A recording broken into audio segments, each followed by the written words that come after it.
చూసారా?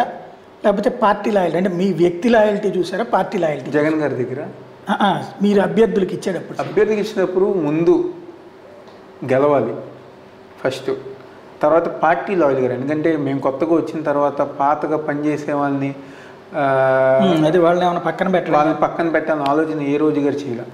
సమానంగా ఈ ప్రాంతంలో పాతగా పనిచేసే వాళ్ళు గెలుస్తారంటే నిర్మోమాటంగా మా వాళ్ళని గారు కన్విన్స్ చేసుకుని అతనికి ఇచ్చి మనం గెలిపించుకోవాలి. తను 12 సంవత్సరాలు పార్టీ కోసం పనిచేశారని చెప్పని వాళ్ళ దగ్గర ఇద్దరికి సమానంగా కొత్త పాతాన్ని తేడా లేకుండా ఇద్దరికి సమానంగా టికెట్లు ఇష్టం జరిగింది.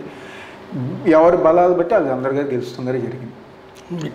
మీరు అంటే మీ నాన్నగారి దగ్గర అలవాటు ఏంటంటే కొంతమంది డబ్బులు లేనటువంటి వాళ్ళని కూడా తీసుకొచ్చి కూర్చోబెట్టి పిచ్చి గెలిపించినటువంటి ఉన్నాయి, అట్లాంటివి ఏమైనా ఉన్నాయా? ఈరోజు అంటే ఓసీ స్థానాల్లో తెలుగుదేశం పార్టీకి సంబంధించి పట్టమట ప్రాంతంలో తెలుగుదేశం పార్టీ సామాజిక వర్గం సంబంధించిన వాళ్ళకి టికెట్లు అందించారు, ఇది చేశారు. కానీ ఈరోజు అలాంటి ఓసీ స్థానాల్లో కూడా మేము బీసీలకి ఎస్సీలకి వాళ్ళకి స్థానాలు ఇచ్చి వాళ్ళకి ఎటువంటి ఇబ్బంది వచ్చినా ఆ ఇబ్బందులన్నీ గారు మనమే సహకరించి ఓవర్కమ్ చేసి వాళ్ళకి పోటీ చేసే విధంగా కొన్ని డివిజన్స్లో అయితే గెలిపించే విధంగా గెలుస్తాం గారు జరిగి వాళ్ళందరికీ మనం హెల్ప్ చేస్తాం.